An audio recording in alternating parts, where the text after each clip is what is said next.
Which ക്രാഫ്റ്റും spirit guides, അതായത് മന്ത്രവാദം, കൂണോത്രം, ആഭിചാരം, അതുമായിട്ട് ബന്ധപ്പെട്ടിട്ടുള്ള വസ്തുക്കളും, പിന്നെ ടാരറ്റ് കാർഡുകളും, ഈജ ബോർഡുകളും, ഊഡു ഡോളുകളും, ജ്യോതിഷം സംബന്ധിച്ചുള്ള വസ്തുക്കളും, ചില ക്രിസ്റ്റലുകളും, ഇപ്രകാരമുള്ള കാര്യങ്ങളൊന്നും നിങ്ങളുടെ ഭവനത്തിൽ പാടില്ല.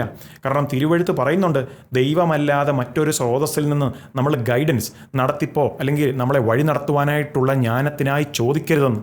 പിന്നെ ആസ്ട്രോളജി, അതായത് ജ്യോതിഷം സംബന്ധിച്ചുള്ള ബുക്കുകൾ, ഫെങ്ഷുയി, വാസ്തുശാസ്ത്ര, വിച്ച് ക്രാഫ്റ്റ്, അതായത് കൂണോത്രവും മന്ത്രവാദവും ഇപ്രകാരം സംബന്ധിച്ചുള്ള ബുക്കുകളെല്ലാം തന്നെ നിങ്ങളുടെ ഭവനത്തിൽ നിന്ന് എടുത്തുമാറ്റി കളയണം.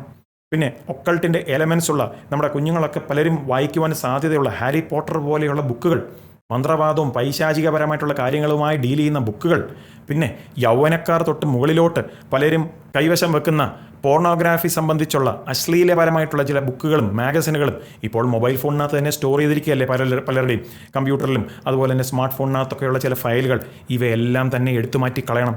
പിന്നെ ചിലർ മറ്റു മതങ്ങളിൽ ആഴമേറിയ അർത്ഥമുള്ള ചില വസ്തുക്കൾ അവരുടെ കൈവശം വെച്ചേക്കും. ഉദാഹരണത്തിന് ചില തലയോട്ടികൾ, സർപ്പങ്ങൾ, പിന്നെ വിശുദ്ധന്മാരുടെ പ്രതിമ, പിന്നെ പെൻഡാഗ്രാംസ്, ഇപ്രകാരമുള്ള കാര്യങ്ങളെല്ലാം അവരുടെ കൈവശമുണ്ട്. ചില സ്പെസിഫിക് ആയിട്ടുള്ള ജ്യോതിഷം സംബന്ധിച്ചുള്ള ചില ക്രിസ്റ്റലുകൾ ചിലർ ആഭരണമായിട്ട് ധരിക്കും. അത് വചനാടിസ്ഥാനമല്ല, അതിലൂടെ ആത്മീകമായി പൈശാചിക മണ്ഡലത്തിന് വേണ്ടിയുള്ള വാതിൽ തുറന്നിടുകയാണ്. അപ്പോസ്തല പ്രവൃത്തികൾ 19 നമ്മളിവിടെ വായിക്കുന്നുണ്ട്, എഫേസസിൻ്റെ ആ സഭയിലെ ആ വിശ്വാസികൾ അവർ മാജിക്കിൻ്റെ പുസ്തകങ്ങളും ഇപ്രകാരം സോഴ്സറിയും ക്ഷുദ്രപ്രയോഗത്തിന് വേണ്ടിയൊക്കെ ഉപയോഗിച്ച വസ്തുക്കളും പുസ്തകങ്ങളും ചുരുളുകളും എല്ലാം തന്നെ കത്തിച്ചു. അവയുടെ ടോട്ടൽ വില 50,000 കാശ്, സിൽവർ, അതായത് വെള്ളിക്കാശായിരുന്നു എന്ന് തന്നെ നമ്മളവിടെ വായിക്കുന്നുണ്ട്. അതൊരു വലിയ വിലയുടെ ഒരു കാര്യമാണ് അവരവിടെ കത്തിച്ചു കളഞ്ഞത്.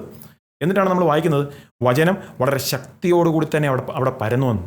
കാണുക, നിസ്സാരമായ അലങ്കാരങ്ങളോ ആത്മീയ വാതിലുകളോ എന്ന സന്ദേശം നമ്മുടെ ചാനലിൽ.